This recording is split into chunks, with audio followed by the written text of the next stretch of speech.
నమస్తే నాగేశ్వర్ గారు. మాజీ సీఎం జగన్మోహన్ రెడ్డి తన పర్యటనల్ని ముమ్మరం చేశారు, జనాల్లోకి వస్తూ ఉన్నారు, ప్రభుత్వంపై విమర్శలు చేస్తూ ఉన్నారు, అధికారుల్ని బట్టలు ఓడదీస్తానని హెచ్చరిస్తూ ఉన్నారు, మేము అధికారంలోకి వస్తే సినిమా చూపిస్తామని కూడా అంటూ ఉన్న పరిస్థితి. ఏం సార్ జగన్మోహన్ రెడ్డి వ్యూహం ఏంటి అంటే ఏం చెప్తారు? అంటే ఇప్పుడు ఆయన వరుసగా పొదిలి, తెనాలి, ఇప్పుడు సత్తెనపల్లి ఆయన పోయినప్పుడల్లా మొబిలైజ్ చేశారు పెద్ద ఎత్తున అని టీడీపీ అంటోంది, లేదా జగన్ చూడటానికి జనం వస్తున్నారని వైసీపీ అంటోంది. సో వాళ్ళు వెళ్ళినప్పుడల్లా టీడీపీ వాళ్ళు కౌంటర్ మొబిలైజేషన్, ఏదైనా పార్టీ కన్నా కౌంటర్ మొబిలైజేషన్ లేదా పోలీసుల ద్వారానైనా మొబిలైజేషన్. దాంతో వైసీపీ టీడీపీ పోరాటం కాస్త మాటల పరిధి దాటి వీధి పోరాట స్థాయికి, స్ట్రీట్ ఫైట్ స్థాయికి వచ్చేసింది. ఈ వీధి పోరాటం కాన్సిక్వెన్సెస్ ఎక్కడ దాకా వెళ్తుంది నోబడి నోస్. ఎందుకంటే ఆంధ్రప్రదేశ్లో ఈ రెండు పార్టీల మధ్య పోలరైజేషన్ ఏ స్థాయికి ఉంది అంటే నిజం లేదు, వాస్తవం లేదు. వాస్తవం చంద్రబాబు నాయుడు దృక్పథం నుంచే, టీడీపీ మైండ్ దృక్పథం నుంచైనా, వైసీపీ దృక్పథం నుంచైనా ఉంటుంది తప్ప ఇండిపెండెంట్గా నిజము వాస్తవం అని చూస్తానికి సమాజం సిద్ధంగా లేదు. అంత పోలరైజ్ అయిపోయినప్పుడు అది ఉద్రిక్తతల దారి తీయకుండా ఉండదు. సో జగన్మోహన్ రెడ్డి రాజకీయ వ్యూహం ఏంటి అన్నప్పుడు నిన్న సత్తెనపల్లిలో కూడా జరిగింది ఏంటి? సో అక్కడ మరణించిన వైసీపీ కార్యకర్త విగ్రహం ఆవిష్కరణ, ఆ కుటుంబాన్ని పరామర్శ. వీళ్ళది బెట్టింగ్లో నష్టపోయి ఆత్మహత్య చేసుకున్నాడని టీడీపీ ఆరోపిస్తుంది. ఏదైనా వైసీపీ వారి వాదన ఆయన ఓటమిని జీర్ణించుకోలేక చనిపోయాడని. కారణం ఏదైనా జగన్మోహన్ రెడ్డి పొలిటికల్ స్ట్రాటజీలో మొదటి నుంచి కూడా సానుభూతి, విగ్రహావిష్కరణ, ఓదార్పు అనేది డే 1 నుంచి ఆయన పార్టీ పెట్టినప్పటి నుంచి, అది ఏ కారణాలు ఏదైనా సందర్భంలో మారచ్చు, కానీ మొదటి నుంచి కూడా జగన్మోహన్ రెడ్డి రాజకీయ వ్యూహంలో క్లిక్ కూడా అయింది. ఆయన పొలిటికల్ సక్సెస్కు మూలంగా ఈ 3 అంశాలు: 1 సానుభూతి, 2 విగ్రహావిష్కరణ, 3 ఓదార్పు. ఇది ఓదార్పు ద్వారా, విగ్రహావిష్కరణ ద్వారా జనం సమీకరణకు సాధ్యమవుతుంది. ఆ సమీకరణ ద్వారా సానుభూతిని క్యాపిటలైజ్ చేసుకోవడం. సో అందులో ఇక్కడ కూడా అదే వ్యూహం మనకు కనబడుతుంది క్లియర్గా. దాంతోపాటు పబ్లిక్ ఇష్యూస్ పైన వీధుల్లో సమీకరించడం, పొగాకు రైతు విషయంలో పొదిల్లో చూశాం. అలాగే తన అనుకూల సెక్షన్లను డిఫెండ్ చేసుకోవడం. తెనాల్లో పోలీసులు అత్యుచర్య చూసాం, అందులో ఒక ప్రత్యేకంగా ఒక సామాజిక వర్గాన్ని టార్గెట్ చేశారన్న విమర్శలు కూడా వచ్చాయి. సో ఆ సామాజిక వర్గం మొదటి నుంచి కూడా వైసీపీకి అనుకూలంగా ఓటు వేశారు. ఈ ఎలక్షన్లో కొంత డిస్టర్బ్ అయినా బేసిక్ లాయల్ సోషల్ కేటగిరీ, అందువల్ల వాళ్ళని సమర్థించడం ద్వారా తన ఓట్ కన్సాలిడేషన్ జగన్ చేయడం. సహజంగానే జగన్ రాజకీయ వ్యూహానికి టీడీపీ అభ్యంతరాలు ఉంటాయి. ఎందుకంటే ఎంత పోలరైజేషన్ అంటే చంద్రబాబు నాయుడు ప్రతిపక్ష నేతగా వెళ్ళినప్పుడు ఆయన మీటింగ్లో తొక్కిసలాట్లో చనిపోయారు. నిన్న జగన్మోహన్ రెడ్డి మీటింగ్లో కూడా చనిపోయారు. సో ఆ రోజు జగన్మోహన్ రెడ్డి అనుకూల పత్రికలో పతాక శీర్షికలు చంద్రబాబు చంపేశాడు, చంద్రబాబు తొక్కిసలాట్లో చనిపోయారని. ఈరోజు చూస్తే టీడీపీ అనుకూల పత్రికల్లో పతాక శీర్షికలు జగన్ తొక్కిసలాట్లో చనిపోయారని. ఇంట్రెస్టింగ్ ఏంటంటే మనలాంటి వాళ్ళు అప్పుడైనా ఇప్పుడైనా తొక్కిసలాటే ప్రాణాలే అంటాం. కానీ ఆఖరికి మరణాలు ప్రాణాలు కూడా మీడియా కావచ్చు, రాజకీయ పార్టీలు కావచ్చు, తమ హయాంలో తమ వల్ల జరిగితే దాన్ని ఇగ్నోర్ చేస్తున్నారు, ఎదుటి వాళ్ళ వల్ల జరిగితే దాన్ని హైలైట్ చేస్తున్నారు. సో ఆ స్థాయికి పోలరైజేషన్ వచ్చిన తర్వాత ఈ ఆంధ్రప్రదేశ్లో ఇది రోజు జరుగుతుంది. మీరు చూస్తూ ఉండండి, ఇది కంటిన్యూస్గా స్ట్రీట్ మొబిలైజేషన్ జరుగుతుంది. ఇది ఒక వైసీపీయే చేయడం లేదు, టీడీపీ కూడా ఇటీవల సాక్షి షో కొమ్మినేని, కృష్ణరాజులకు వ్యతిరేకంగా పెద్ద ఎత్తున రాష్ట్రమంతా మొబిలైజ్ చేశారు. అంతకుముందు తిరుపతి లడ్డు విషయంలో కూడా మొబిలైజ్ చేశారు, ఆఖరికి ఏం తేలలేదు ఇప్పటికీ కూడా. అందువల్ల ఈ మొబిలైజేషన్, కౌంటర్ మొబిలైజేషన్ అనేది ఆంధ్రప్రదేశ్లో ఉన్న పోలరైజేషన్ కాస్త వీధుల్లోకి వచ్చింది కనుక అమీతుమీ తేల్చుకునే స్థాయికి వచ్చేసింది. ఇది మరి లా అండ్ ఆర్డర్కు కారణమవుతుందా, రాజకీయ నాయకులైతే బాధ్యతారహితంగా సివిల్ వార్ అన్న పదాలు కూడా వాడుతుంటారు. అది చాలా పెద్ద పదం, అది వాడకూడదు, కానీ వాడితే పాత పాట పాడుతూ ఉన్నారు సార్. నేనే యుద్ధాన్ని ఆపేసా, నేనే న్యూక్లియర్ వార్ని ఆపేసా, రెండు దేశాల మధ్య వివాదాన్ని నేనే చల్లార్చానంటూ పదే పదే చెప్తూ ఉన్నారు. ఎందుకు సార్ ట్రంప్ పదే పదే అలా చెప్తూ ఉన్నారు? మనము దానికి కౌంటర్ చేయలేకపోవడం ఎఫెక్టివ్గా, ఇది మొదటి కారణం. ఎందుకంటే ఇప్పుడు ట్రంప్ నాకు గుర్తున్నంత వరకు లెక్క పడితే ఇది 15th టైం, ఇప్పటికొక 15 సార్లు అని అంటాడు. ఏ సందర్భంలో అన్నాడు? ఆఖరికి థర్డ్ కంట్రీ, మనకు సంబంధం లేని సౌదీ అరేబియా పర్యటనలో అంటాడు, యుఏఈ పర్యటనలో అంటాడు, ఆఖరికి ప్రధానమంత్రి నరేంద్ర మోడీ టెలిఫోన్లో మాట్లాడిన తర్వాత కూడా అదే మాట మాట్లాడతాడు. సో మనకు government of India detailed note ఇచ్చింది. ప్రైమ్ మినిస్టర్ చాలా క్లియర్గా మోడీకి ఫోన్లో చెప్పాడు. సో ఇందులో అమెరికా పాత్ర లేదు, ట్రేడ్ పాత్ర లేదు, పాకిస్తాన్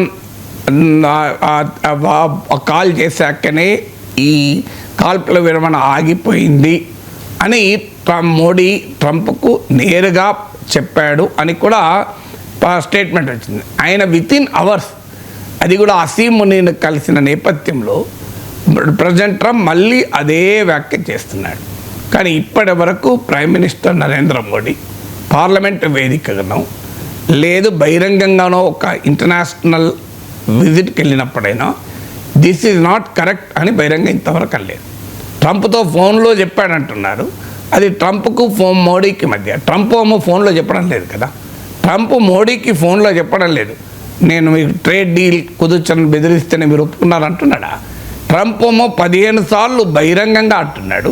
మోడీ ఇంతవరకు ఎక్కడ ఒక వేదిక పైన ట్రంప్ చెప్తున్నది నిజం కాదు అని అన్నాడు ఇంతవరకు అనలేదు. మరి అలాంటప్పుడు ట్రంప్ ఏం చేస్తాడు? ఇక నీ వీక్నెస్ ట్రంప్కి స్ట్రెంత్ అవుతుంది.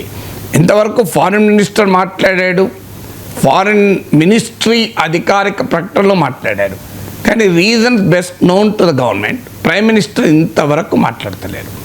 అంటే ఎందుకు మరి మోడీ మాట్లాడకూడదా? ట్రంప్కు సమాధానం చెప్పాల్సింది జయశంకర్ కాదు, ట్రంప్కు సమాధానం చెప్పాల్సింది మోడీ. ఇలా చెప్పడం వల్ల భారత్ అమెరికా సంబంధాలు దెబ్బతింటాయని కనుక అనుకుంటే దాని మించిన పొరపాటు ఏం లేదు. ఎందుకంటే భారత్ అమెరికా సంబంధాలు ఒక స్టేట్మెంట్ ద్వారా దెబ్బతినవు, దానికి ఉండేటువంటి లార్జర్ కాంటెక్స్ట్ ఉంటుంది. ఇటీవల ట్రేడ్ ఇష్యూలో అమెరికాకు మిత్ర దేశాలకు ఘర్షణ ఏర్పడితే ఎంతమంది అమెరికా అలైస్, ఇప్పుడు జపాన్ అమెరికా మిత్ర దేశం, అమెరికా ఇస్తున్న భద్రత పైన ఆధారపడుతున్న దేశం, అయినా జపనీస్ ప్రైమ్ మినిస్టర్ బహిరంగంగానే స్టేట్మెంట్ ఇచ్చి ఆల్ ఆప్షన్స్ ఆర్ ఓపెన్ అన్నాడు. సౌత్ కొరియా అమెరికాకు మిత్ర దేశం, అమెరికా భద్రత కల్పించేటువంటి దేశం, అయినా సౌత్ కొరియన్ ప్రైమ్ మినిస్టర్ చాలా స్పష్టంగా ఓపెన్గా మాట్లాడాడు. కెనడా ప్రైమ్ మినిస్టర్స్ ఓపెన్గా మాట్లాడారు. మెక్సికో, కొలంబియా లాంటి చిన్న దేశాలు, ఇప్పుడు మెక్సికో ఉందంటే అమెరికాకు పైన కంప్లీట్గా తన ట్రేడ్కి ఆధారపడే దేశం. More than 80% of Mexican trade is with America. అయినా కూడా మెక్సికన్ ప్రైమ్ మినిస్టర్ ఓపెన్గానే మాట్లాడారు. మరి ఎందుకు భారత ప్రధానమంత్రి ఇన్నిసార్లు ట్రంప్ చెప్తున్నా ఎందుకు మాట్లాడతలేదు? చాలాసార్లు మన దేశంలో చరిత్రలోకి వెళ్ళి ఇందిరాగాంధీని, నెహ్రూను ప్రస్తావిస్తుంటారు. ఇందిరాగాంధీ ఎలా మాట్లాడిందో ఒక్కసారి గుర్తుకు తెచ్చుకుందాం. ఇందిరాగాంధీ ఓ రోజు యునైటెడ్ నేషన్స్ మీటింగ్కి వెళ్తే న్యూయార్క్, విలేకరులు అడిగారు, పంజాబ్లో కాశ్మీర్లో మానవ హక్కుల ఉల్లంఘన జరుగుతోంది మీ దేశంలో, దీనిపైన మీరు ఏం మాట్లాడతారో అని అడిగారు ఇందిరాగాంధీని. ఇందిరాగాంధీ ఏమన్నది తెలుసా? పాలస్తీనా ప్రజల హక్కుల్ని కాలరాస్తున్న దేశానికి మీరు మద్దతు ఇస్తూ సౌత్ ఆఫ్రికాలో వైట్ రేసిస్ట్ రెజీమ్, శ్వేతజాతి దురహంకార పాలన అప్పుడు జరుగుతుండేది, దానికి మద్దతు ఇస్తున్న మీరు భారతదేశంలో మానవ హక్కుల గురించి అడిగే హక్కు అమెరికాకు లేదు అన్నది. ఇది ఎక్కడ? ఇందిరాగాంధీ అమెరికా గడ్డ పైన అన్నది. పోనీ అది ఇందిరాగాంధీ, అప్పుడున్న పరిస్థితులు వేరు, అప్పుడు మనకు అండగా సోవియట్ యూనియన్ ఉండే, ఇప్పుడు ప్రపంచం మారింది అనుకుందాం. మన్మోహన్ సింగ్ అయితే ఇందిరాగాంధీ లాగా స్ట్రాంగ్ లీడర్ కాదు, అప్పటికి సోవియట్ యూనియన్ అండగా లేదు, సేమ్ ఇప్పుడున్న జియో పొలిటికల్ సిచ్యువేషనే ఉంది. ఇంకా ఆ మాటకొస్తే అమెరికా డామినేషన్కి ఎక్కువ ఉండే. అప్పుడు బరాక్ ఒబామా మన దేశానికి వచ్చినప్పుడు జాయింట్ ప్రెస్ కాన్ఫరెన్స్లో ఒబామా అన్నాడు, ఇండియా కనుక కోరుకుంటే మేము మీడియేట్ చేయడానికి భారత్ పాక్ల మధ్య కశ్మీర్ ఇష్యూ పైన మేము సిద్ధమే అన్నాడు. అదే ప్రెస్ కాన్ఫరెన్స్లో మన్మోహన్ సింగ్ మౌనమణిగా ప్రత్యర్థులు విమర్శించే మన్మోహన్ సింగ్ చాలా స్పష్టంగా అదే ప్రెస్ కాన్ఫరెన్స్ చెప్పాడు, India does not believe in the third party mediation, any disputes with Pakistan will only be dealt bilaterally అని right in front of President Obama. అది కూడా ప్రెస్ కాన్ఫరెన్స్లో ప్రపంచ మీడియా మొత్తం చూస్తుంటే, అమెరికన్ మీడియా కూడా చూస్తుంటే మన్మోహన్ సింగ్ క్లారిఫై చేశాడు క్లియర్గా. ఒబామా అన్నాడు, ఇమ్మీడియట్గా నెక్స్ట్ మాట మన్మోహన్ సింగ్ భారతదేశం పాకిస్తాన్తో ఉన్న విభేదాలు అన్నింటినీ ద్వైపాక్షికంగానే పరిష్కరించుకుంటుంది, మూడవ దేశ జోక్యాన్ని అంగీకరించదు అని చెప్పాడు. మరి నరేంద్ర మోడీకి అభ్యంతరం ఏంటి? ట్రంప్ పదే పదే అదే మాట చెప్తున్నా. ఇవాళ మీరు కెనడా వెళ్ళాడు, అక్కడ విలేకరుల సమావేశంలోనూ ఏదో సందర్భాన్ని తీసుకొని క్లియర్గా బహిరంగంగా చెప్పచ్చు కదా. లేదు, అధికారికంగా దేశ పార్లమెంట్, ఇది అత్యున్నత వ్యవస్థ, పార్లమెంట్ సమావేశంలో ప్రైమ్ మినిస్టర్ మోడీ ఇలా పదే పదే క్లెయిమ్స్ చేస్తుంది అమెరికా. ట్రంప్ అని పేరు చెప్పాల్సిన అవసరం లేదు. ఈ క్లెయిమ్స్ నిజం కాదు అని ప్రైమ్ మినిస్టర్ హోదాలో మాట్లాడితే ట్రంప్కి అది ఆన్సర్ అవుతుంది. అన్ఫార్చునేట్లీ ఇన్నిసార్లు అన్న ప్రైమ్ మినిస్టర్ మోడీ మాట్లాడతలేడు. అది సహజంగానే అనుమానం కలుగుతుంది. ఎందుకంటే American vice president JD Vance మాట్లాడింది మోడీతో, మీకు మార్క్ రుబియో మాట్లాడింది మోడీతో. ప్రైమ్ మినిస్టర్ నిర్ణయం లేకుండా కాల్పుల విరమణ జరగదు. పదే పదే అమెరికన్ ప్రెసిడెంట్ చెప్తున్నాడు, నేనే జోక్యం చేసుకున్నాను, ట్రేడ్ జరపనని బెదిరించాను, ఇండియా పాక్లు ఒప్పుకున్నాయని. మన ప్రధానమంత్రి మాట్లాడతలేడు, విదేశాంగ మంత్రి మాట్లాడుతున్నాడు, అధికారిక స్టేట్మెంట్లో చెప్తున్నారు. ప్రెసిడెంట్ ట్రంప్కు ఫోన్లో ప్రైమ్ మినిస్టర్ మోడీ చెప్పాడని స్టేట్మెంట్. మరి why prime minister is silent? Trump రిపీటెడ్గా అదే చెప్తున్నా. అంటే మరి ఇది మోడీ మరి ఏమి నిజమేనాది అనే అనుమానం ఎవరికైనా రాకపోదు. అలా అంటే మీ ట్రంప్ నమ్ముతారు, మోడీ నమ్మరు అంటున్నా. నేను మోడీనే నమ్ముతా, కానీ మోడీ మాట్లాడతలేడు కదా. నేను మోడీనే నమ్ముతా, కానీ మోడీ ఎందుకు మాట్లాడతలేడు? మరి మోడీ ఎందుకు మాట్లాడతలేడు దానికి ఆన్సర్ ఉండాలి కదా. పోనీ మోడీ స్థాయి కాదు, ఎస్, అసీం ముని లాంటి వాడు మాట్లాడితే, పాకిస్తాన్ ప్రైమ్ మినిస్టర్ మాట్లాడితే మోడీ రిప్లై ఇవ్వాల్సిన అవసరం లేదు. ఎందుకు? వాస్తవమైతే పాకిస్తాన్ ప్రైమ్ మినిస్టర్ మాట్లాడిన ఇవ్వాలి. పోనీయండి, అదో చెత్త దేశం, ఆ చెత్త దేశానికి ఒక చెత్త ప్రధాని, ఆ చెత్త ప్రధాని మాట్లాడితే మన ప్రధానమంత్రి ఎందుకు రిప్లై ఇవ్వాలి? నేను ఒప్పుకుంటాను. కానీ అమెరికా దేశ అధ్యక్షుడే ట్రంప్ ఎంత మ్యావరిక్ అయినా ఇది president of the United states, అది మర్చిపోకూడదు కదా. President of the United states పదే పదే చెప్తున్నా, అబద్ధమే చెప్తున్నాడు అనుకుందాం, అబద్ధమే చెప్తున్నాడని భారత ప్రభుత్వం చెప్తుంది. మరి అబద్ధాన్ని ప్రధానమంత్రి మోడీ ఎందుకు డిప్లొమాటికల్లీ కౌచ్ అయినా, అంటే దౌత్యపరమైన పద్ధతిలోనైనా ఎందుకు దాన్ని ఖండించకూడదు?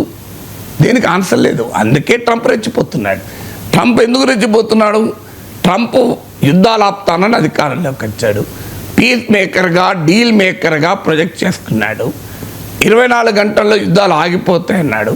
నేను ప్రమాణ స్వీకారం చేసే లోపలే యుద్ధం ఆగిపోవాలి, లేకపోతే అసలు ప్రపంచం మునిగిపోతుంది అన్నాడు. కానీ వచ్చిన తర్వాత ఇప్పటికి ఉక్రెయిన్ వార్ ఆగలేదు, గాజా పైన ఇజ్రాయెల్ వార్ ఆగలేదు, తాజాగా ఇరాన్ ఇజ్రాయెల్ మీద కొత్త వార్ మొదలైంది. అంటే ట్రంప్ సాధించింది ఏంటి అనే ప్రశ్న ఉత్పన్నమవుతుంది. అందువల్ల ట్రంప్కు ఉండేటువంటి ఎగ్జిస్టెన్షియల్ ప్రాబ్లం అది. ట్రంప్ ఒక ఐడెంటిటీ క్రైసిస్. నువ్వు యుద్ధాలు ఆపుతావనొచ్చావు, ఆ యుద్ధ శాంతి దూత అన్నావు, డీల్ మేకర్ అన్నావు. మరి ప్రపంచంలో జియోపొలిటికల్ టెన్షన్స్ 2 చోట్ల సివియర్గా ఉంటే ఆ రెండింటిని ఆపలేకపోగా మూడోది మొదలైంది. అందులో అమెరికా పాత్ర కూడా ఉంది. మరి వాట్ డి ట్రంప్ అచీవ్ అనే క్వశ్చన్ వస్తుంది. ఆ క్వశ్చన్ను ఆన్సర్ చేయలేక పదే పదే ఇండియా పాక్ వార్ ఆపాను, ఇది కూడా న్యూక్లియర్ వార్ ఉండేది అని. అందువల్ల ట్రంప్ రాజకీయ అవసరాలు ట్రంప్కి ఉండొచ్చు, కానీ ప్రైమ్ మినిస్టర్ మోడీ ఎందుకు మాట్లాడతలేడు? ట్రంప్ ఇన్నిసార్లు చెప్తున్నా మోడీ మౌనము ఇప్పటికీ మిస్టరీగానే మిగిలిపోయింది. పశ్చిమాసియాలో తీవ్ర ఉద్రిక్త పరిస్థితులు నెలకొన్నాయి. ఇరాన్ అండ్ ఇజ్రాయెల్ మధ్య భీకర యుద్ధం నడుస్తోంది. సార్, ఇరాన్ కి ఇజ్రాయెల్ అండ్ యుఎస్తో శత్రుత్వం కొత్తేమీ కాదు కదా, మరి ఎందుకు ఇప్పుడు అంత అగ్రెసివ్గా యుద్ధం చేస్తూ ఉన్నాయి అండ్ ఇంత తీవ్రమైన కఠిన వైఖరి ట్రంప్ ఎందుకు తీసుకుంటూ ఉన్నారు? ఒకటి కారణం, ఇరాన్ తన కంటెంపరీ హిస్టరీలో వీకెస్ట్ పాయింట్లో ఇరాన్ ఉంది. ఈ వీకెస్ట్ పాయింట్లోనే కొట్టాలి అన్నది లక్ష్యం. ఎందుకంటే అమెరికా కూడా తెలుసు ఇరాన్ ఇప్పుడు న్యూక్లియర్ బాంబ్ తయారు చేసుకోవడం లేదు అని. అమెరికాకు తెలుసంటే నేను ఏం చెప్పేది కాదు. Director American national intelligence Tulsi Gabbard ఇచ్చినటువంటి స్టేట్మెంట్ ఏంటి, మీరు గూగుల్లో కొట్టండి వస్తుంది. Tulsi Gabbard on Iran nuclear programme అని నిన్న కూడా చూపెట్టాం మేడం. ఏమంటోంది ఆమె, ఇరాన్ న్యూక్లియర్ బాంబు వైపుగా వెళ్ళడం లేదు, వెళ్ళకూడదని గతంలో అయతుల్లా ఖమేనీ ఇచ్చిన ఆదేశం ఇంకా అలాగే ఉంది. ఇది American director of national intelligence Tulsi Gabbard చెప్పిన మాట. ఎందుకంటే ఇరాన్ అణుబాంబు తయారు చేయడం లేదని నేనేం సర్టిఫికేట్ ఇవ్వను. ఇరాన్ అణుబాంబు తయారు చేయడం ప్రపంచానికి ప్రమాదకరం, అందులో అనుమానమే లేదు. ఆ మాటకొస్తే ఇరాన్ దగ్గర అణుబాంబు ఉండడం కన్నా పాకిస్తాన్ దగ్గర అణుబాంబు ఉంటే ప్రపంచానికి మరింత ప్రమాదకరం. ఎందుకంటే అణుబాంబు బిన్ లాడెన్ లాంటి వాళ్ళు దొరికిపోతుంది. భారతదేశానికి మరింత ప్రమాదకరం పాకిస్తాన్ చేతుల అణుబాంబు ఉంటే. అందువల్ల అణుబాంబులు ఎక్కడున్నా ప్రమాదకరం, అందులో ఇరాన్ దగ్గరున్న ప్రమాదకరం. ఎందుకంటే అక్కడ ఒక మతవాద ప్రభుత్వం ఉంది, ఒక డెమోక్రటిక్ గవర్నమెంట్ లేదు. అందులో పాకిస్తాన్ లాంటి ఒక తీవ్రవాదాన్ని ప్రోత్సహించే దేశం చేతిలో ఉంటే ఇంకెక్కువ ప్రమాదకరం. అందువల్ల ఇరాన్ అణుబాంబు ప్రమాదకరం కాదని అనడం లేదు, ఇరాన్ దగ్గర అణుబాంబు లేదని చెప్పే అధికారం నాకు లేదు. కానీ America director of national intelligence అంటే అమెరికాకు ఉన్న నిఘా సమాచారం ఇంటెలిజెన్స్ ఇన్పుట్ ప్రపంచంలో ఎవరికీ ఉండదు. ఎందుకంటే ద మోస్ట్ పవర్ఫుల్ ఇంటెలిజెన్స్ వ్యవస్థ అమెరికాది. అలాంటి అమెరికా ఇంటెలిజెన్స్ వ్యవస్థకు నాయకత్వం వహిస్తున్న తులసి గబార్డ్ చెప్తోంది అసలు ఇరాన్ అణుబాంబు తయారు చేయడం లేదు అని. ట్రంప్ ఏమంటాడు, ఐ డోంట్ కేర్ అంటాడు. How can you say I don't care? నీ దేశ డైరెక్టర్ నేషనల్ ఇంటెలిజెన్స్ చెప్తుంటే ఒక దేశ ప్రెసిడెంట్ ఐ డోంట్ కేర్ అంటే మరి ఆమె పైన చర్య ఎందుకు తీసుకోలే? ఆమె చెప్పింది మార్చిలో, ఇవాళ మనం జూన్లో ఉన్నాం. అదే నిజం కాకపోతే ఇక్కడ ఫైట్ తులసి గబార్డ్. ఎందుకంటే Trump is known to fire everybody, including తన బడీ అయిన ఇలాన్ మస్క్ని ఫైర్ చేశాడు. అందువల్ల ఇవాళ ఐ డోంట్ కేర్ అంటే you may not care but the world cares. American director of national intelligence చెప్పిందని వరల్డ్ కేర్స్ కదా.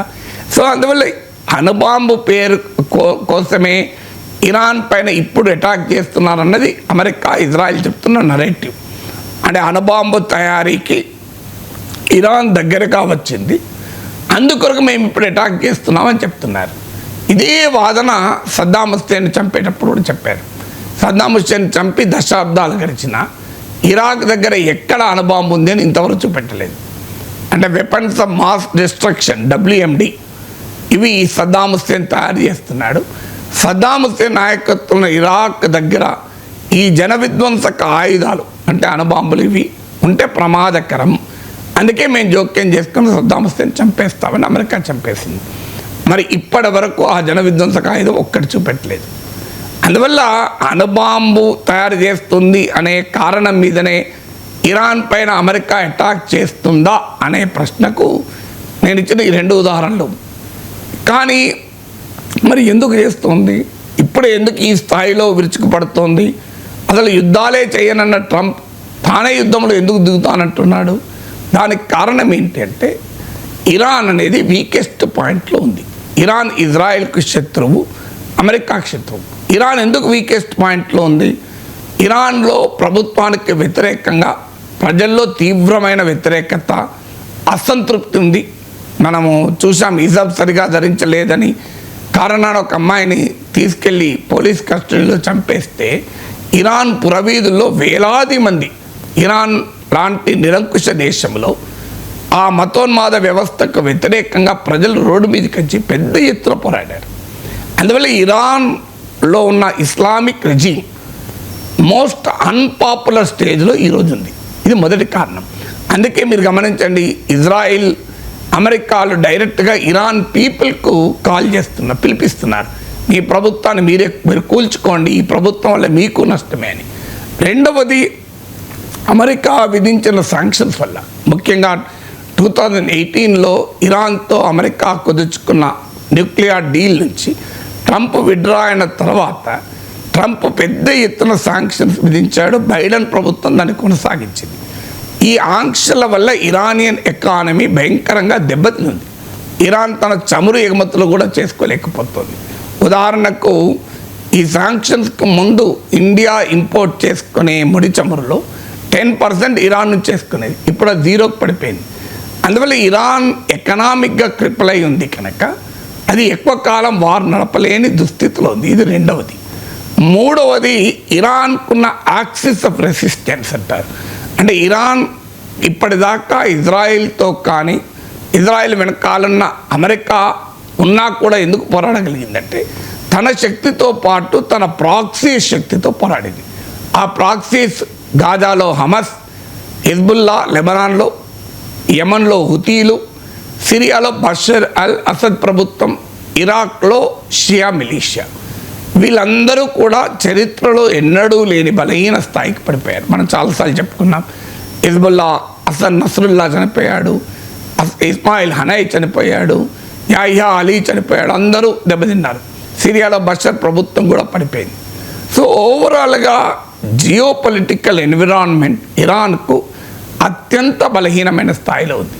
నాలుగవది, ఇతర దేశాలు ఎవరైనా సపోర్ట్గా వస్తారా అని. అమెరికా మద్దతు ఇజ్రాయెల్కి ఉంది, ఇరాన్కు మాటల మద్దతు రష్యా నుంచి ఉంది, చైనా నుంచి ఉంది.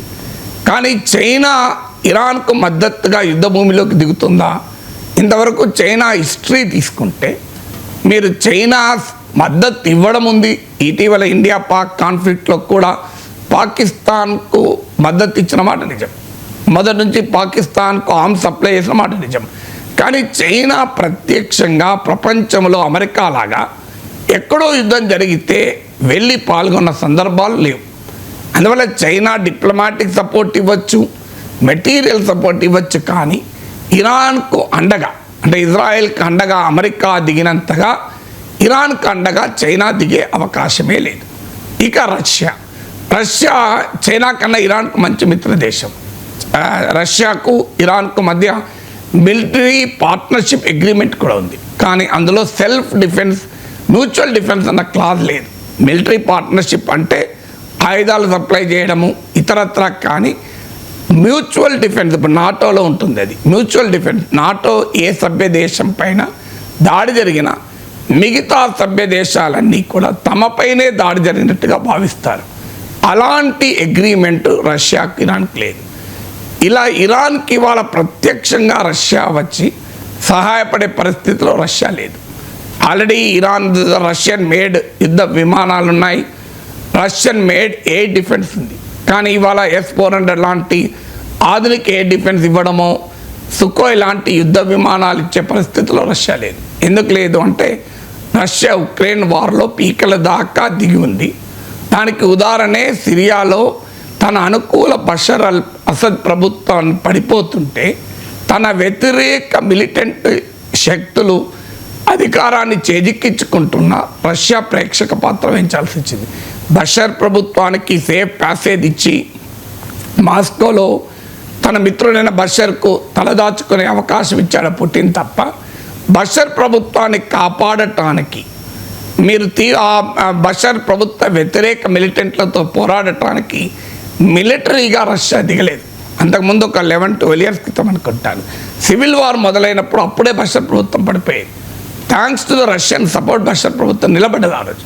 కానీ ఈరోజు రష్యా కంప్లీట్గా ప్రేక్షక పాత్ర పోషించింది. దానికి కారణం సిరియాలో బషర్ ప్రభుత్వం ఉండాలని రష్యా ఖచ్చితంగా కోరిక లెక్క కాదు, కానీ ఉక్రెయిన్ వార్ కారణాన రష్యా మిలిటరీ స్ట్రెయిన్ అయ్యి, రిసోర్సెస్ స్ట్రెయిన్ అయి ఉన్నాయి. అందువల్ల ఇవాళ ఇరాన్కు ప్రత్యక్షంగా వెళ్ళి రష్యా రంగంలో దిగి సహకరించే పరిస్థితి లేదు. అంటే ఆర్థికంగాను, రాజకీయంగాను, వ్యూహాత్మకంగాను కూడా, అంటే both politically, economically and geopolitically, strategically కూడా ఇరాన్ రెజీమ్, ఇరాన్లో ఉన్న ఇస్లామిక్ రెజీమ్ చరిత్రలో ఎన్నడూ లేని వీక్ పాయింట్లో ఉంది. అందుకే ఇప్పుడు కొడితే ఇరాన్ను పూర్తిగా దెబ్బతీయవచ్చు అన్నది అమెరికా, ఇజ్రాయెల్ లక్ష్యం. అందుకే శాంతి దూత అయిన ట్రంప్ యుద్ధానికి సిద్ధపడుతున్నట్లుగా పోస్టరింగ్ చేస్తున్నాడు. Tired of skyrocketing electricity bill of your home, factory or commercial space? Switch to solar power with AB Solar Power System. Cut your electricity bill up to 100%. Book a free consultation by our experts team. AB Solar Power Systems. Zero your electricity bill by powering a cleaner tomorrow. Sir, white హౌస్లో ఆతిథ్యం అందరికీ సాధ్యం కాదు కదా sir. ఒక దేశ ప్రధానికో ఒక దేశ అధ్యక్షుడికో వైట్ హౌస్లో అమెరికన్ ప్రెసిడెంట్ ఆతిథ్యం ఇవ్వడం చూసాం, అర్థం చేసుకున్నాం. కానీ Asif Munir Pakistan army chief and field మార్షల్కి ట్రంప్ వైట్ హౌస్లో ఆతిథ్యం ఇస్తూ ఉన్నారన్న వార్త సంచలనంగా మారింది. ఎందుకు పాకిస్తాన్కి అంత ఇంపార్టెన్స్ ఇస్తూ ఉన్నారు ట్రంప్, అండ్ ఎందుకు ఆసిఫ్ మునీర్కి అంత ప్రయారిటీ ఇస్తూ ఉన్నారు? మీరు అన్నట్లు ఇస్తున్నారనే ఇచ్చారు ఇవ్వాలి. మీరు అన్నట్లు సాధారణంగా వైట్ హౌస్లో ప్రెసిడెంట్ ఆఫ్ ది యునైటెడ్ స్టేట్స్తో దేశాధినేతలు మాత్రమే ఈ రకమైన గౌరవాన్ని పొందుతారు. అది చిన్న కంట్రీ అయినా పెద్ద కంట్రీ అయినా దేశాధినేతలు మాత్రమే ఈ గౌరవాన్ని పొందుతారు. అసీమ్ మునీర్ దేశాధినేత కాదు. పాక్ ఆర్మీ జనరల్స్ కూడా హిస్టరీలో వైట్ హౌస్లో ప్రెసిడెంట్ హోస్ట్ చేసిన సందర్భాలు ఉన్నాయి. ఒకరు జనరల్ అయూబ్ ఖాన్కు ప్రెసిడెంట్ కెనడీ హోస్ట్ చేశాడు. 2 general Ziaul Haq president Reagan host చేశాడు. 3 జనరల్ పర్వేజ్ ముషర్రఫ్కు ప్రెసిడెంట్ బుష్ హోస్ట్ చేశాడు. కానీ ఈ ముగ్గురు కూడా general Ayub Khan, general Ziaul Haq, general Pervez Musharraf ఈ ముగ్గురు కూడా మిలిటరీ కూ ద్వారా దేశంలో అధికారాన్ని చేపట్టిన సందర్భంలో వైట్ హౌస్లో ప్రెసిడెంట్ వాళ్ళకు హోస్ట్ చేశాడు. మరి ఇప్పుడు అసీమ్ మునీర్ ఆ హోదాలో లేడు. ఆర్మీ జనరలే కావచ్చు, కానీ ఆడ కూ జరగలేదు. అసీమ్ మునీర్ అధికారాన్ని చేపట్టలేదు. అంటే ఇండైరెక్ట్గా ట్రంప్ ఇస్తున్న మెసేజ్ ఏంటంటే Pakistan prime minister Shahbaz Sharif is powerless అని మనం మొదటి నుంచి చెప్తున్నామే. పాకిస్తాన్లో అధికారం అంతా, పవర్ అంతా ఆర్మీ చీఫ్ చేతిలోనే ఉంటుంది అని ఇది ఇప్పుడు ట్రంప్ సర్టిఫై చేశాడు. ఎంత దుర్మార్గం అంటే prime minister of India Pak army chief మునీర్తో మాట్లాడాలి అంటే ట్రంప్. ఒక దేశ ప్రధానమంత్రి ఒక ఆర్మీ చీఫ్తో ఎందుకు మాట్లాడతాడండి? అది అసలు ప్రోటోకాల్ అవుతుందా? ట్రంప్ కంటే ప్రోటోకాల్ తెలియకపోవచ్చు, మోడీకి ప్రోటోకాల్ తెలుసు కదా. ట్రంప్ అంటే తన వ్యాపార అవసరాల కొరకు అన్ని వదులుకోవచ్చు. భారత ప్రధాని ఎందుకు వదులుకుంటాడు? Why should Indian prime minister speak to army chief? Army చీఫ్తో ఆర్మీ చీఫ్ మాట్లాడతాడు. ఆర్మీ చీఫ్తో ఎక్కడన్నా ప్రైమ్ మినిస్టర్స్ మాట్లాడతారా? సరే, ట్రంప్ సలహా ఇస్తున్నాడు Indian prime minister is insulting India, is insulting Narendra Modi. అందులో అసీమ్ మునీర్ లాంటి ఒక ముల్లా మునీర్తో మాట్లాడుకుని మోడీ ఏం చేస్తాడు? మోడీ భారత ప్రజలు ఎన్నుకున్న కోట్లాది భారత ప్రజల అభిమానాన్ని పొందిన నాయకుడు. అసీమ్ మునీర్ ఎవరండి మాట్లాడడానికి? అసీమ్ మునీర్ పాకిస్తాన్కు పోతే అక్కడ పాకిస్తానీ అమెరికన్స్ ఆయనకు వ్యతిరేకంగా జాకల్ గుంటనక్క అని చెప్పి ప్రదర్శనలు జరిపారు. అలాంటి వ్యక్తితో మన ప్రైమ్ మినిస్టర్ ఎందుకు మాట్లాడతాడు? ట్రంప్ ఎందుకు చెప్తున్నాడు? Trump wants to insult India, క్లియర్గా అర్థమవుతుంది కదా. సో అసీమ్ మునీర్తో ఎందుకు మాట్లాడుతున్నాడంటే ఒక రకంగా ఐ డోంట్ కేర్ ఇండియా. మీరేమో అనుకుంటున్నారు, నాకు ఇండియా ఏదో భారతదేశం ఏమనుకుంటోంది? భారతీయ జనతా పార్టీ ఒక పెద్ద ప్రచారం ఏంటంటే ట్రంప్ హయాంలో మోడీకి ఇండియాకు విశ్వగురు హోదా ఇస్తున్నారు అమెరికా. అసలు నరేంద్ర మోడీ అంటే ట్రంప్కు వల్లమాలిన అభిమానం. అసలు మోడీ పలుకుబడి పతాక స్థాయికి చేరింది. భారతదేశంలో ఏ ప్రధానమంత్రికి కూడా ఇంత గౌరవం లేదు వైట్ హౌస్లో. ఈ మధ్య వైట్ హౌస్కి వెళ్తే నరేంద్ర మోడీ కోసం చైరు లాగి కూర్చునబెట్టిండు ట్రంప్ అని రిపీటెడ్గా భారతీయ జనతా పార్టీ ఒక నరేటివ్ బిల్డ్ చేస్తుంది. ట్రంప్ దాన్ని పంక్చర్ చేస్తున్నాడు. మీరు అనుకున్నట్టు నేనే మోడీని కాదు ఎవరికి కేర్ చేయను. చూడండి, అసీమ్ మునీర్తో నేను ఎంత గౌరవం ఇచ్చాను. మోడీకి ఇచ్చిన గౌరవం అసీమ్ మునీర్కి ఇచ్చాడు. ఇక మన ట్రంప్ ఎలా అర్థం చేసుకోవాలి? ఎందుకు ఇస్తున్నాడు? నేను మొదటి నుంచి చెప్తున్నాను, అమెరికా వాంట్స్ పాకిస్తాన్. అందుకే నిన్న అమెరికా అధ్యక్షుడు ట్రంప్ ఐ లవ్ పాకిస్తాన్ అంటున్నాడు, ఐ లవ్ ఇండియా అంటలేడు. నిజంగానే ట్రంప్ లవ్స్ పాకిస్తాన్. ఎందుకు? ట్రంప్ కంపెనీకి, ట్రంప్ ఫ్యామిలీకి 60% వాటా ఉన్న కంపెనీతో ఇటీవల పాకిస్తాన్ ప్రభుత్వం క్రిప్టో డీల్ కుదుర్చుకుంది. అందువల్ల డైరెక్ట్గా పాకిస్తాన్తో ట్రంప్కు ఉన్న బిజినెస్ ఇంట్రెస్ట్లు ఉన్నాయి. అలాగే ఇటీవల మినరల్స్ ఫోరం అని పాకిస్తాన్ ఏర్పాటు చేసింది. మినరల్స్ అంటేనే ట్రంప్కి వల్లమాలిన ప్రేమ. ఎందుకంటే యుక్రెయిన్లో కూడా మినరల్ డీల్ కుదుర్చుకున్న ట్రంప్ ఇక గ్రీన్లాండ్ను కూడా ఆ మినరల్స్ కొరకే మాకు ఇచ్చేయాలని డెన్మార్క్ పైన ఒత్తిడి తెస్తున్నాడు. సో ఇక్కడ కూడా మినరల్స్ పాకిస్తాన్ దగ్గర ఉన్న రేర్ ఎర్త్ మెటల్స్ కావచ్చు, ఇతర సహజ వనరులను ఎక్స్ప్లాయిట్ చేసుకోవడానికి అమెరికన్ కంపెనీలు, అందులో ట్రంప్ కంపెనీలు ఆరాటపడుతున్నాయి. ఈవెన్ రియల్ ఎస్టేట్ డీల్స్ కూడా కుదుర్చుకోవడానికి ట్రంప్ ఫ్యామిలీ బిజినెస్ కంపెనీలు మీకు పాకిస్తాన్తో ఆరాటపడుతున్నాయి. ఐ లవ్ పాకిస్తాన్ అన్న ట్రంప్ బయట అవైలబుల్గా ఉంది, ఒకసారి విందాం. Well, I stopped a war between Pakistan. I love Pakistan. I love Pakistan అంటూ ఉన్నారు. అది బహుశా భారతీయులకు ఖచ్చితంగా ఇష్టం ఉండదు. ఎందుకు పాకిస్తాన్ని ట్రంప్ ప్రేమిస్తూ ఉన్నారు? ఎందుకు ప్రేమించాలి? అంటే పాకిస్తాన్ అవసరం ట్రంప్కు ఉంది, అమెరికాకు ఉంది. మొదటి నుంచి ఇవాళ కొత్తగా లవ్ చేయడం ఏంటి? అమెరికాకు పాకిస్తాన్కు ఉన్న ప్రేమాయణం ఇవాళది కాదు, ప్రేమానుబంధం. ఇది 80 ఏళ్ళ అనుబంధం. ఇది ఇవాళది కాదు. 1947లో పాకిస్తాన్ ఏర్పడిన నాటి నుంచి అమెరికాకు నాన్ నాటో మిలిటరీ అలై, అంటే నాటోలో మెంబర్ కాకపోయినా అంతటి మిత్రదేశం పాకిస్తాన్. అందువల్ల ఇవాళ కొత్తగా కాదు, పాకిస్తాన్కు సహాయం, మిలిటరీ సహాయం చేస్తానికి అమెరికా చట్టాలకు కూడా మినహాయింపులు ఇచ్చారు, మార్పులు చేశారు. ఉదాహరణకు ఏంటంటే అమెరికా ఏ దేశానికైనా మిలిటరీ సహాయం చేయాలంటే ఆ దేశ అధ్యక్షుడు సర్టిఫై చేయాలి ఆ దేశము న్యూక్లియర్ వెపన్ వైపుగా వెళ్ళడం లేదు అని. దీనికి పాకిస్తాన్కు ప్రతిసారి మినహాయింపిస్తూ ప్రెస్లర్స్ అమెండ్మెంట్ అని, హ్యాంక్ బ్రౌన్ అమెండ్మెంట్ అని, ఇలా అమెరికన్ చట్టాలకు సవరణలు చేస్తూ కూడా పాకిస్తాన్కు అమెరికా మిలిటరీ సహాయం చేస్తూ వచ్చింది. ఆఖరికి ఇవాళ పాకిస్తాన్ దగ్గర ఉన్న అణ్వాయుధాలకు కూడా అమెరికాయే కారణం.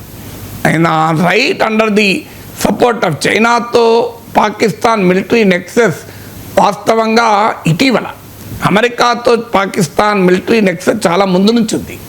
సో అమెరికాను చైనాను కలిపింది కూడా పాకిస్తానే. మీరు పాత చరిత్రలోకి వెళ్ళండి, అమెరికాకు చైనాకు మధ్య రిలేషన్ చాలా ఏళ్ళు లేవు. అమెరికాకు చైనాకు మధ్య లింక్ చేసింది కూడా పాకిస్తాన్. అందువల్ల అమెరికా కోసం పాకిస్తాన్ ఆఫ్ఘనిస్తాన్లో సోవియట్ వ్యతిరేక ముజాహిదీన్లు, తిరుగుబాటుదారులను ప్రోత్సహించింది. తాలిబాన్ లాంటి ముష్కర్లను సృష్టించింది. ఒసామా బిన్ లాడెన్ లాంటి తీవ్రవాదులను సృష్టించింది. వాళ్ళు సోవియట్ అనుకూల ప్రభుత్వానికి వ్యతిరేకంగా ఆఫ్ఘనిస్తాన్లో పోరాడారు. సోవియట్ యూనియన్ ఆఫ్ఘనిస్తాన్ నుంచి విడ్రా అయ్యాక వాళ్ళు అమెరికా వైపు తిరిగారు. అప్పటిదాకా వాళ్ళు అమెరికన్ ఇంట్రెస్ట్లకే పనిచేశారు. సో ఈ డర్టీ వర్క్ అంతా అమెరికా కొరకు పాకిస్తాన్ చేస్తూ వచ్చింది. ఇది నేను చెప్పడం కాదు, పాకిస్తాన్ డిఫెన్స్ మినిస్టర్ చెప్పాడు. ఇవాళ కూడా ఏంటంటే ఇరాన్తో అమెరికా ఘర్షణ ఉంది. ఇటీవల ఇరాన్కు ఒక జనరల్ కూడా మాట్లాడాడు. అంటే పాకిస్తాన్ ఒకవేళ ఇరాన్ పైన ఇజ్రాయెల్ కనుక అణ్వాయుధాలు వేస్తే పాకిస్తాన్ మాకు మద్దతుగా ఇజ్రాయెల్ పైన న్యూక్లియర్ అటాక్ చేస్తుంది. అఫ్కోర్స్ దాన్ని పాకిస్తాన్ డినై చేసింది. ఇరాన్కు పాకిస్తాన్కు మధ్య 900 కిలోమీటర్ బార్డర్ ఉంది. అఫ్కోర్స్ ఇరాన్కున్న మిలిటరీ అసెట్స్ పాకిస్తాన్ వైపు లేవు, వెస్ట్ వైపు ఉన్నాయి. బట్ స్టిల్ పాకిస్తాన్ ఆఫ్ఘనిస్తాన్పై అమెరికా తాలిబాన్లపై యుద్ధం చేసినప్పుడు పాకిస్తాన్ వాజ్ ఫ్రంట్ లైన్ అలై.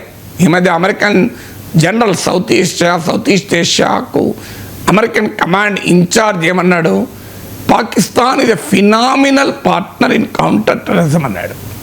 అసలు ప్రపంచంలో ఉన్న తీవ్రవాదులందరినీ సృష్టించే Pakistan United Nation designated terrorist organisation, మీకు లష్కర్ ఈ తోయిబా వీళ్ళందరూ పాకిస్తాన్లో ఉంటారు. అసలు ఒసామా బిన్ లాడెన్కి ఆశ్రయం ఇచ్చినటువంటి పాకిస్తాన్, అలాంటి Pakistan phenomenal partner in counter terrorism, ఇది అమెరికన్ మిలిటరీ జనరల్ ఇస్తున్న సర్టిఫికెట్. సో అమెరికా పాకిస్తాన్ ఇది a big client for America. ఈ మధ్య చైనా వెరీ బిగ్ క్లయింట్గా మారింది. కానీ హిస్టారికల్గా చూస్తే అమెరికా మిలిటరీ ఇండస్ట్రీకి కూడా పాకిస్తాన్ ఇది బిగ్ కస్టమర్. ఇప్పుడు మీకు ట్రంప్ వచ్చాక కూడా $393 మిలియన్ F-16 డీల్ పాకిస్తాన్కి ఇచ్చాడు. అంతకుముందు బైడెన్ $450 మిలియన్ ఇచ్చాడు. ఇప్పుడు తాజాగా పాకిస్తాన్లో ఉన్న ఖనిజ సంపద మినరల్స్ని కూడా అమెరికన్ కంపెనీలు కొల్లగొట్టేందుకు పాకిస్తాన్ ఆహ్వానం చెప్తోంది. ట్రంప్ ప్రైవేట్ బిజినెస్ కంపెనీలతో కూడా, ట్రంప్ ఫ్యామిలీకి 60% వాటా ఉన్న కంపెనీతో కూడా పాకిస్తాన్ ఇటీవల క్రిప్టో డీల్ కుదుర్చుకుంది. అందువల్ల పాకిస్తాన్ అమెరికాకు మధ్య ఉన్న ప్రేమ బంధం ఇవాళది కాదు. అదే ట్రంప్ మళ్ళీ మళ్ళీ చెప్పాడు. ఇప్పటికైనా మనకు అర్థం కావాలి, if Trump loves Pakistan, what should India do with Trump? Should India love Trump? ఇప్పటిదాకా మనకి ఏం చెప్పారు? ట్రంప్ వస్తే పాకిస్తాన్ అంతం చేస్తాడు. అందుకే ఓవర్సీస్ భారతీయ జనతా పార్టీ కూడా అమెరికాలో ఉన్న బీజేపీ సానుభూతి పనులు ట్రంప్ విజయం కొరకు పనిచేశారు. నరేంద్ర మోడీ ట్రంప్ కోసం హౌడీ మోడీ, కేంచో ట్రంప్ లాంటి ఈవెంట్స్, నమస్తే ట్రంప్ లాంటి ఈవెంట్స్ నిర్వహించాడు. అసలు నరేంద్ర మోడీతో ఉన్న స్నేహం వల్ల ట్రంప్ పాకిస్తాన్ సంగతి చూస్తారని చెప్పారు. ట్రంప్ ముస్లిం ఉన్మాదాలకు వ్యతిరేకం, ఇస్లామిక్ టెర్రరిజానికి వ్యతిరేకం అన్నారు. కానీ ట్రంప్ ఏమంటున్నాడు? అసీం మునీర్కు విందిస్తున్నాడు, ఐ లవ్ పాకిస్తాన్ అంటున్నాడు. ఇప్పటికైనా భారతదేశానికి అర్థం కావాల్సింది, అమెరికా కోసం మన వ్యూహాత్మక అడుగులు వేయకూడదు. అమెరికా కోసం మనం చైనా వ్యతిరేక కూటమి క్వాడ్లో చేరాం, జపాన్, ఆస్ట్రేలియాతో కాపాటు. అది కూడా ఒక రీజన్ చైనా పాకిస్తాన్ నెక్సెస్కు. అఫ్కోర్స్ దానివల్లనే చైనా పాకిస్తాన్ కలిసిందని అంటలేను. అమెరికా కోసం మనం చైనా వ్యతిరేక కూటమిలో చేరాం, కానీ అమెరికా అధ్యక్షుడు మాత్రం ఐ లవ్ పాకిస్తాన్ అంటున్నాడు. సో ఇప్పటికైనా భారతదేశం ప్రభుత్వం అర్థం చేసుకోవాలి, మనము ట్రంప్ అమెరికా కోసం మన విధానాలు మార్చుకోకూడదు. అమెరికా ఆంక్షల కోసం మనం ఇరాన్ నుంచి మన ఆయిల్ ఇంపోర్ట్ మొత్తాన్ని ఆపేశాం. ఒకప్పుడు 10% of Indian oil import Iran నుంచి ఉండేది, అది కూడా రూపాయల్లో చెల్లించేది. మనకు చాలా అడ్వాంటేజ్ కూడా ఉండే, ఎందుకంటే ఆ రూపాయలు మళ్ళీ ఇండియాతో ట్రేడ్కే ఖర్చు పెట్టాలి. ఇరాన్లోని చబహర్ పోర్ట్లు ఇన్వెస్ట్మెంట్ని డిలే చేసి అమెరికా కోసం, ఒక్క రష్యా విషయంలో మాత్రమే మనం అమెరికా ఒత్తిడికి నిలబడ్డాం. మరి ఇంతగా మన అమెరికాకు మనం అనుకూలంగా కాంప్రమైజ్ అవుతున్నా మన అమెరికా వైఖరిలో ఏమైనా మార్పు ఉందా? అందుకే అమెరికాతో డీల్ చేయడం not from position of compromise, from a position of strength deal చేయాలి. ఇంతగా తనకు వ్యతిరేకమైన చైనా పట్ల ట్రంప్ ఏమన్నాడు? సో 245 నుంచి కిందికి వచ్చేసారా లేదా? So that is how to deal with Trump. If you love Pakistan, we will not love you అని చెప్పాలి. అలా చెప్పడాన్ని ట్రంప్ కోరుకుంటాడు. Trump love strong leaders, Trump love strong nations. అల్టిమేట్గా తన స్ట్రెంగ్త్ చూపెట్టుకున్న పర్సన్, తన స్ట్రెంగ్త్ చూపెట్టుకున్న దేశమే గౌరవంగా ఉంటుంది.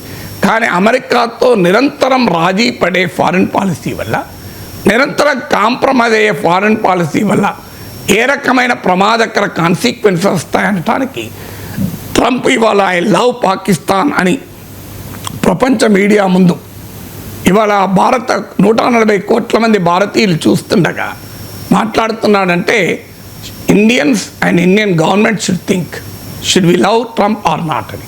పశ్చిమాసియాలో ఉద్రిక్తతలకు సంబంధించి, ఇరాన్ ఇజ్రాయెల్ యుద్ధానికి సంబంధించి, యుద్ధం స్టార్ట్ అయిన దగ్గర నుంచి మీరు ప్రతిరోజు ఈ షోలో మాట్లాడుతూ ఉన్నారు, మీ పర్సనల్ యూట్యూబ్లో కూడా మాట్లాడుతూ ఉన్నారు. కొన్ని కామెంట్స్ నేను అబ్జర్వ్ చేశాను సార్. ప్రొఫెసర్ నాగేశ్వర్ ఇరాన్కి సపోర్ట్ చేస్తూ ఉన్నారు అని చెప్పి కొన్ని కామెంట్స్ చేశాను. ట్రోల్ కూడా చేస్తూ ఉన్నారు మిమ్మల్ని, ఇరాన్ సపోర్టర్ అని చెప్పేసి. ఎందుకు మిమ్మల్ని అంతలా ట్రోల్ చేస్తూ ఉన్నారు? ఇరాన్ అంటే ఎందుకు మీకు అంత కోపం? ఐ మీన్ ఎందుకు అంత ఇష్టం? అండ్ ఇజ్రాయెల్ అమెరికా అంటే ఎందుకు అంత కోపం? ఎవరి మీద కోపం ఉండదు, ఎవరి మీద ఇష్టం ఉండదు, ఇష్యూని బట్టి ఉంటుంది. ఇప్పుడు ఐ లవ్ ఇండియా అని ట్రంప్ అంటే డెఫినెట్గా ట్రంప్కి అనుకూలంగా మాట్లాడుతున్నాను. ఐ లవ్ పాకిస్తాన్ అంటే ట్రంప్కు వ్యతిరేకంగా మాట్లాడతాను. కానీ ట్రంప్ ఐ లవ్ పాకిస్తాన్ అన్న ఐ లవ్ ట్రంప్ అని నేనే తనలేను. కొంతమంది అంతే అనొచ్చేమో, నేనే తనలేను. When Trump says I love Pakistan, నేను ఎట్టి పరిస్థితుల్లో I cannot support Trump. But if Trump says I love India, I will support Trump. దాంట్లో ఏముంది అంటే, ఎనాలిసిస్లో 2 రకాలు ఉంటాయి, సబ్జెక్టివ్ ఎనాలిసిస్, ఆబ్జెక్టివ్ ఎనాలిసిస్ అని. సబ్జెక్టివ్ ఎనాలిసిస్ చేసే వాళ్ళు ఏం చేస్తారంటే, వారికి ఇజ్రాయెల్ అంటే నచ్చదు, ఇరాన్ అంటే నచ్చదు, జగన్ అంటే నచ్చదు, చంద్రబాబు అంటే నచ్చదు. అందువల్ల ఏది చేసినా వారి వ్యక్తిగత దృక్పథం నుంచే చూస్తారు. అంటే చంద్రబాబు నచ్చని వాడు చంద్రబాబు ఏం చేసినా వ్యతిరేకిస్తాడు, జగన్ నచ్చని వాడు జగన్ ఏం చేసినా వ్యతిరేకిస్తాడు. సో ఈ ఇజ్రాయిల్, ఇరాన్, జగన్, చంద్రబాబు అంటే లోకల్ నుంచి ఇంటర్నేషనల్ చెప్పాను. కానీ నాగేశ్వర్ అలా చేయడు. నాగేశ్వర్ ఆబ్జెక్టివ్ ఎనాలిసిస్ మాత్రమే చేస్తాడు. నేను ఉదాహరణకు మీకు సాక్షిలో అమరావతి పైన అసభ్యకరమైన మాటలు మాట్లాడినప్పుడు అది సభ్య సమాజం సిగ్గుపడాల్సిన మాటలను తీవ్రంగా ఖండించాను. మరి అది నేను చంద్రబాబు నాయుడుకి అనుకూలంగా మాట్లాడినట్ట. నాపై ట్రోల్ కూడా చేశారు వైసీపీ వాళ్ళు. మళ్ళీ సుప్రీంకోర్టులో కేసు నిలబడప్పుడు కొమ్మినేని రిమాండ్ రిపోర్ట్ చూసినప్పుడు ఇది నిలబడదు అని చెప్పాను. నేనేం చెప్పాను? లా చెప్పాను. నేను నిలబడదన్నందుకే సుప్రీంకోర్టు తీర్పు చెప్పదు కదా. సుప్రీంకోర్టు తీర్పు ముందు చెప్పాను నేను ఇది. అంటే నేను నిలబడదన్నందుకే సుప్రీంకోర్టు నా మాటని చేయదు కదా. మరి సుప్రీంకోర్టు అదే చెప్పింది కదా. అంటే అప్పుడు ఏమన్నారు మళ్ళీ టీడీపీ వాళ్ళు, నువ్వు వైసీపీకి అనుకూలం అన్నారు. సో ఒకే ఇష్యూ పైన రెండు పార్టీలకు అనుకూలంగా నాగేశ్వర్ ఎట్లా మాట్లాడతారు? సమస్య ఏంటంటే వారు చంద్రబాబు, జగన్ టీడీపీ వైసీపీ దృక్కోణం నుంచి మాత్రమే చూస్తున్నారు. నాగేశ్వర్ విషయం దృక్కోణం నుంచి మాత్రమే చూస్తాడు. ఇజ్రాయిల్ రైట్ అంటే ఇజ్రాయిల్ రైట్ అంటాడు, ఇరాన్ రైట్ అంటే ఇరాన్ రైట్ అంటాడు. సో అందువల్ల ఇజ్రాయిలా ఇరానా అని కాదు. సో ఇప్పుడు పోనీ భారత ప్రభుత్వం ఏం చెప్తోంది? ఇరాన్ తప్పని అన్నదా? నాకు చెప్పండి, ఎక్కడన్నా చూపెట్టండి. ప్రైమ్ మినిస్టర్ నరేంద్ర మోడీ బయట ఒక్కటి చూపెట్టండి ఇరాన్ తప్పు పడుతూ. ఫారిన్ మినిస్టర్ జయశంకర్ ఒక్క మాట చూపెట్టండి ఇరాన్ తప్పు, ఇరాన్ది దుర్మార్గం, Iran is a very worst country, Iran సంగతి తేల్చాల్సిందే అని భారత ప్రభుత్వం ఎక్కడన్నది? రాజ్నాథ్ సింగ్, అమిత్ షా, జయశంకర్, నరేంద్ర మోడీ ఒక్కరి స్టేట్మెంట్, ఆఖరికి Vikram Misri foreign secretary statement నాకు చూపెట్టండి. నెక్స్ట్ డే నుంచి నేను ఇరాన్ తిడతాను. మరి ఎందుకు నరేంద్ర మోడీ ఇరాన్ మద్దతుదారుడా? నరేంద్ర మోడీ లవ్స్ ఇరానా? సో నరేంద్ర మోడీ ఏం చెప్తున్నాడు? భారతదేశం ఏం చెప్తోంది? ఈ రెండు దేశాల మధ్య యుద్ధం మంచిది కాదని చెప్తున్నాను. నేను అది చెప్పాను. ఇంతకన్నా ఎక్కువ ఏం చెప్పాను? ఇప్పుడు పోనీయండి, ఎక్కడన్నా భారత ప్రభుత్వం కనుక ఇరాన్దే తప్పు అని తేల్చిందా? భారత ప్రభుత్వమే తేల్చలేదు కదా. భారత ప్రభుత్వం ఎక్కడా మాట్లాడలేదు కదా. అందువల్ల మనకు అర్థం కావాల్సింది ఏంటంటే ఒక అంశం పైన ఏది రైటు ఏది రాంగ్. ఇప్పుడు ఉదాహరణకు ఇరాన్ దగ్గర అణుబాంబు ఉంది కనుక, మేము అణుబాంబు తయారీకి దగ్గరగా ఉంది కనుక దాడి చేస్తున్నామని అమెరికా, ఇజ్రాయెల్ అంటోంది. Director national intelligence of United states of America, Donald Trump ప్రభుత్వంలో డైరెక్టర్ నేషనల్ ఇంటెలిజెన్స్ తులసి గబాడ్ అంటోంది లేదు అని. మరి అప్పుడు తులసి గబాడ్ కూడా ఇరాన్కి అనుకూలమా? అంటే అమెరికా అధ్యక్షుడు ట్రంప్ ప్రభుత్వంలో నిఘా ఇంటెలిజెన్స్ విభాగాన్ని నాయకత్వం వహిస్తున్న అమెరికా ప్రభుత్వ అధికారి ఈషీ ప్రో ఇరాన్? నాకు చెప్పండి. మరి ఆ తులసి గబాడే చెప్తున్నప్పుడు నేను కాదు లేదు ఇరాన్ అణుబాంబు తయారు చేసింది, అది చాలా ప్రమాదం అని ఏం చెప్పాలా? అమెరికానే అంటుంది కదా ఇరాన్ దగ్గర అణుబాంబు లేదు, ఆలోచన లేదని. మరి నేను ఎట్లా రైట్ అనాలి దాన్ని? అంటే అమెరికా డైరెక్టర్ ఆఫ్ ఇంటెలిజెన్స్ కన్నా ఎక్కువ నాకు ఇన్ఫర్మేషన్ ఉంటుందా? అంటే ఎందుకు భారతదేశంలో ఉన్న డొమెస్టిక్ పొలిటికల్ ఇంట్రెస్ట్తో మాట్లాడుతున్నారు? అంటే ఇరాన్ ఒక ముస్లిం దేశం కనుక యాంటీ ముస్లిం పాలిటిక్స్ నడిపేవారు ఇక్కడ కావాలని యాంటీ ఇరాన్ పాలిటిక్స్ నడుపుతున్నారు. వాళ్ళకి అర్థం కావాల్సింది అంటే ఇప్పుడు ట్రంప్ ఐ లవ్ పాకిస్తాన్ చూసేనా అర్థం కావాలి. ఇప్పటిదాకా ట్రంప్ ఏమో ముస్లిం ఫండమెంటలిజానికి వ్యతిరేకం, ఇస్లామిక్ టెర్రరిజానికి వ్యతిరేకం, అందుకే ఇరాన్ పైన అంత కఠినంగా ఉన్నాడు అనుకుంటే, ఒకవైపు ఇస్లామిక్ రిపబ్లిక్ ఆఫ్ ఇరాన్ పైన అంత కఠినంగా ఉన్న Donald Trump Islamic republic of Pakistan I love అంటున్నాడు. మరి నిజంగానే ట్రంప్ది యాంటీ ముస్లిమా? అంటే వీరికి అర్థం కావాల్సింది ఏంటంటే దేశ రాజకీయాల కొరకు అంతర్జాతీయ పరిణామాలు విశ్లేషించకూడదు. ఆ మాటకొస్తే నరేంద్ర మోడీ సౌదీ అరేబియాతో ఎందుకు ఫ్రెండ్షిప్ చేస్తున్నాడు? ఎందుకు యునైటెడ్ అరబ్ ఎమిరేట్స్తో ఫ్రెండ్షిప్ చేస్తున్నాడు? ఇరాన్లో ఉన్నది ఇస్లామిక్ ప్రభుత్వం, సౌదీ అరేబియాలో ఉన్న సెక్యులర్ ప్రభుత్వమా? ఇరాన్లో ఉన్నది నిరంకుశ ప్రభుత్వం, సౌదీ అరేబియా దగ్గర ఉన్నది ప్రజాస్వామిక ప్రభుత్వమా? సౌదీ అరేబియా వల్ల ప్రపంచానికి ప్రమాదం లేదా? ఒసామా బిన్ లాడెన్ ఎక్కడ వాడు? సౌదీ అరేబియన్ కదా వాడు. అసలు సౌదీ అరేబియా ప్రబోధించేటువంటి ఇస్లామిక్ వాదమే కదా ప్రపంచంలో ఐసిస్ కానీ అల్ఖైదా కానీ సిద్ధాంతం. ఇరాన్ది కాదు కదా. మొత్తం మీకు వరల్డ్లో ఇవాళ ఉన్నదల్లా సౌదీ అరేబియా రిప్రజెంట్ చేసే ఇస్లామిక్ తీవ్రవాదం. Iran Shia country, Saudi is a Sunni nation. మీరు ఐసిస్ చూడండి, తాలిబాన్ చూడండి, మీరు అల్ఖైదా చూడండి, ఇదంతా సౌదీ అరేబియా ప్రబోధించే ఇస్లాం. ఇరాన్ ప్రబోధించే ఇస్లామే కాదు. మరి అందువల్ల ఇక్కడ ఇరాన్కు మద్దతు, ఇంకో దేశానికి మద్దతు కాదు. ప్రపంచానికి ఏది మంచిది, ఏది చెడ్డది, భారతదేశానికి ఏది మంచిది, ఏది చెడ్డది, ఏది సత్యము, ఏది అసత్యం అనే ఆధారంగానే మాట్లాడతాం. కొంతమందికి ఆ ఆబ్జెక్టివ్ ఎనాలిసిస్ లేక తాము సబ్జెక్టివ్గా ఉండి తాము బయాస్డ్గా ఉండి ఇతరుల విశ్లేషణలను అంచనా వేస్తే ఇలాగే ఉంటుంది. దాని గురించి మేము చేయగలిగింది ఏముంది? Thank you so much sir.